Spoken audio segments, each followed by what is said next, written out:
नमस्कार, आदाब, सत श्री अकाल। मैं श्रवण गुप्ता।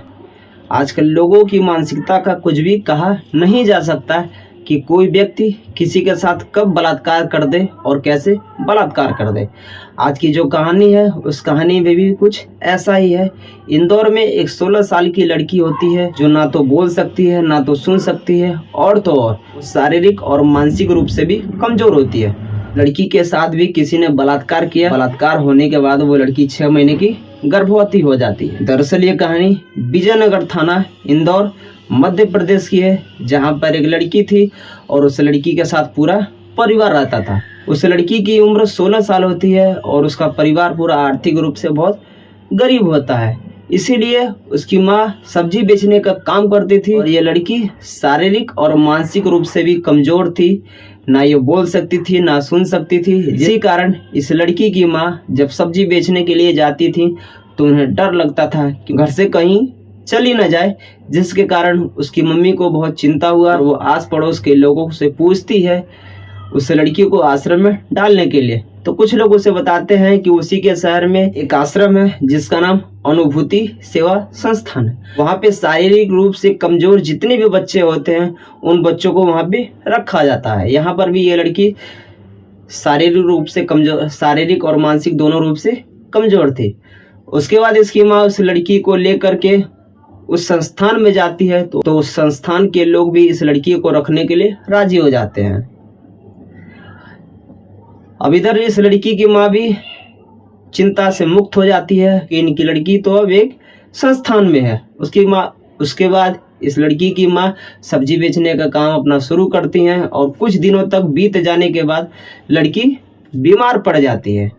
लड़की के बीमार होने के बाद उस संस्था के लोग इसकी माँ से संपर्क करते हैं, इसकी माँ को सूचना देते हैं। फिर इसकी माँ लड़की के पास जाती हैं और लड़की को वापस लेकर के आती हैं। लड़की को लाने के बाद उसे हॉस्पिटल में दिखाया जाता है। फिर वो लड़की ठीक हो जाती है और उसकी माँ पहले की तरह उस लड़की को ले जा करके उसी संस्थान में छोड़ देती है।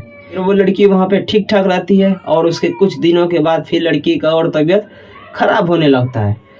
जब तबीयत खराब होता है फिर संस्था के लोग उस लड़की की माँ को सूचना देते हैं। उस लड़की की माँ पहुँचती है और उसे डॉक्टर के पास ले जाया जाता है। अब इस बार जब डॉक्टर के पास ले जाया गया था तो डॉक्टर ने इस लड़की का चेकअप किया और पता चला कि ये लड़की तो आपकी 6 महीने से गर्भवती है।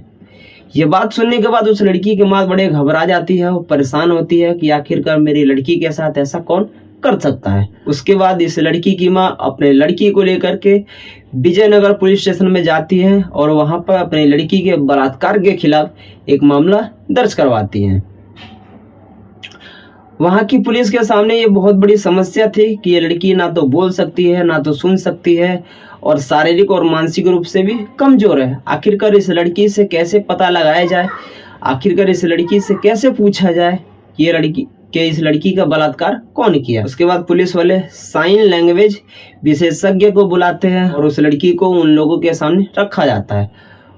वो विशेषज्ञ जो जो चीज पूछते हैं लड़की इशारे में सब कुछ बताती है, लेकिन ये नहीं कन्फर्म हो पाता है कि इस लड़की का बलात्कार कौन किया था। उस लड़की के कहने के आधार पर फिर पुलिस वाले जांच को आगे बढ़ाते हैं और वो पुलिस वाले सबसे पहले उस लड़की को कोर्ट में पेशी करवाते हैं और कोर्ट में पेशी करवाने के बाद वहाँ के जज से एक गुहार लगाते हैं कि इस लड़की का गर्भपात कराया जाए, कि इस लड़की का गर्भपात होने के बाद उसका डीएनए सैंपल रखा जाए और डीएनए सैंपल के बाद ही पता चल सकता है कि इस लड़की का बलात्कार कौन किया था। फिलहाल वहाँ की पुलिस ने अनुभूति सेवा संस्थान के प्रिंसिपल से भी बात किया तो वहाँ के प्रिंसिपल ने भी बताया कि ये लड़की की हमारे पास 4 साल से रहती है और इस लड़की का कुछ दिनों पहले तबीयत खराब हो जाता है। फिर हम लोग इसकी माँ को सूचना देते हैं, इसकी माँ आती है, इस लड़की को ले जा करके हॉस्पिटल में भर्ती कराती हैं, फिर इसका इलाज होता है, फिर इसकी माँ हमें ला करके दे जाती है दोबारा से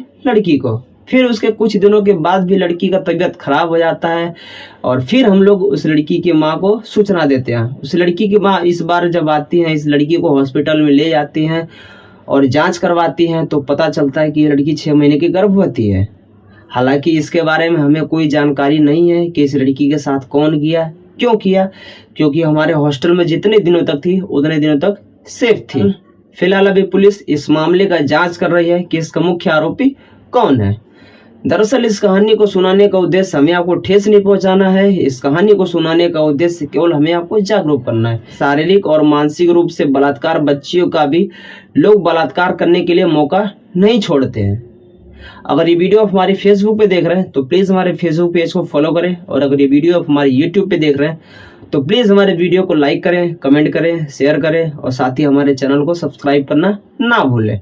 आप लोग जहाँ रहें सतर्क रहें, सुरक्षित रहें, और मिलते हैं कल शाम 7 बजे एक नई वीडियो के साथ। तब तक के लिए जय हिंद, जय भारत।